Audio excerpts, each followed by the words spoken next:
So there we go. If there's a slight change in the angle now, my camera died. This is the second take, but shh, don't tell anyone. Okay, so we've got 2 books left, 2 physical books, both of which I am pleased to say I actually bought with my own hard-earned cash. So these are actually 2 that I didn't get as ARCs. Okay, both 5 stars, and both by one of my all-time favourite writers. So first of all, The Wraith is Back, Slash by Hunter Shea. Wearing the Monster Men merch, just in case. Everyone knows how much I love Hunter. I don't bother to try and hide the fact that Glenn and Hunter are my favourite writers, and I will do anything to promote their stuff. I have no shame in it whatsoever. They're both really lovely people. They've both given me a hell of a lot of support, and I just love them, and that's that. So this is a bit of a different take on the whole Final Girl situation, and I absolutely loved it. I haven't read anything by Hunter that isn't 5-star. I very much doubt I ever will. Even a short story is 5-star. I'm not going to say anything else about this for now, because this is another one which I am going to submit to Scream for review, and if the editor accepts this one, that will be in the February issue along with Saltblood. So I can't say anything else apart from loved it. Loved everything about it, obviously. Okay, and then the second one, I've already done a proper review video, and I shall do the links down below. Again, with my lovely friend Ben from Ben Long from Reads Vicariously. We did a buddy read, a buddy blog review, and a buddy video review of Ghostmine, again by Hunter, and this is absolutely brilliant as well. I won't say too much because hopefully you've already seen the video, haven't you? Because you watch all of the things that I do, especially if I'm talking about Hunter or Glenn or Cameron or someone. And to be honest, this one I think is a book that the less you know about it, the better, because he just throws everything into it. Wow, wow, wow, wow, wow. There's like anything that you can think of, and it's brilliant, absolutely bloody brilliant.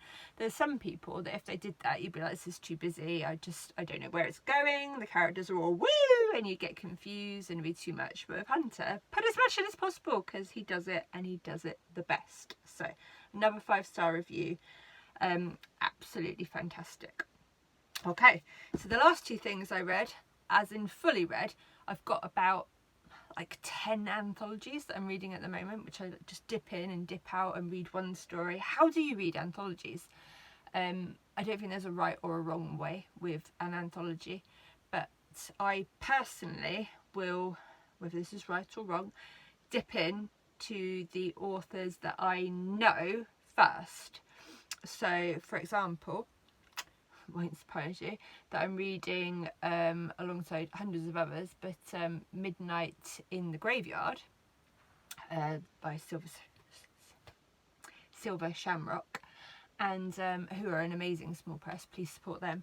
And the first ones I read were Tim Myers, Hunters, obviously, and Ted Lutsky.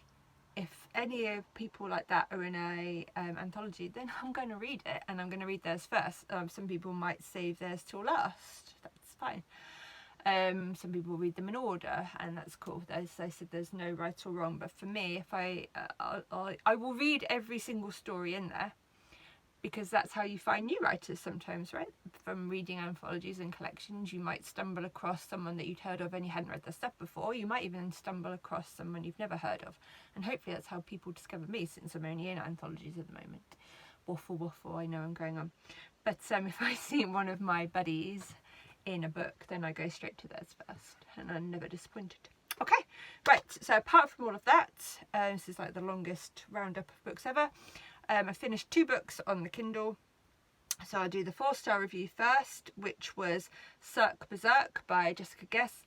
Again, I can't say too much about this one because I have subbed this one for review for Scream for December. It's a novella. It's it's another kind of like 80s slasher type story set obviously around a carnival called Cirque Berserk, and that's as much as I'll say, because again, this is another book that if you don't know very much about going into it, it's really good. It's a great surprise. So I enjoyed that one, gave that one 4, and you can see my full review of it in December in Scream.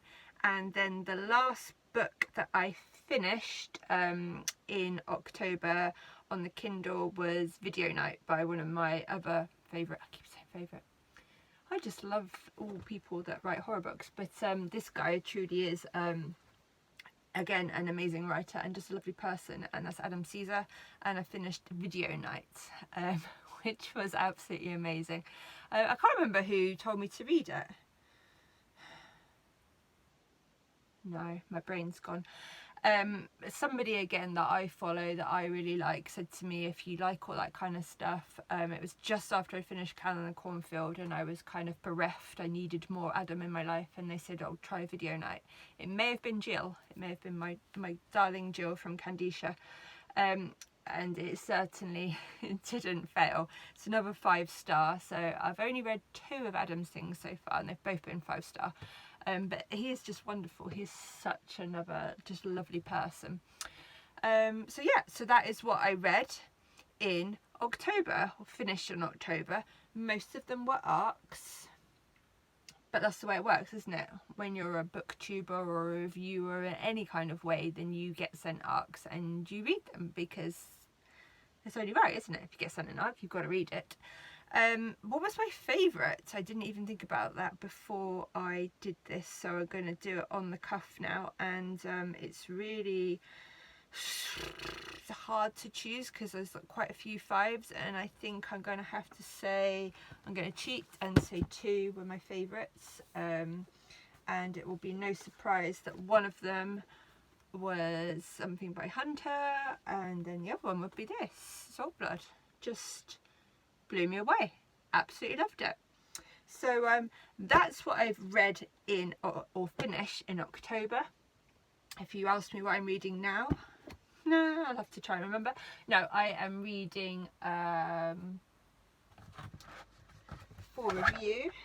I am reading this one, Weird and Other Derelictions.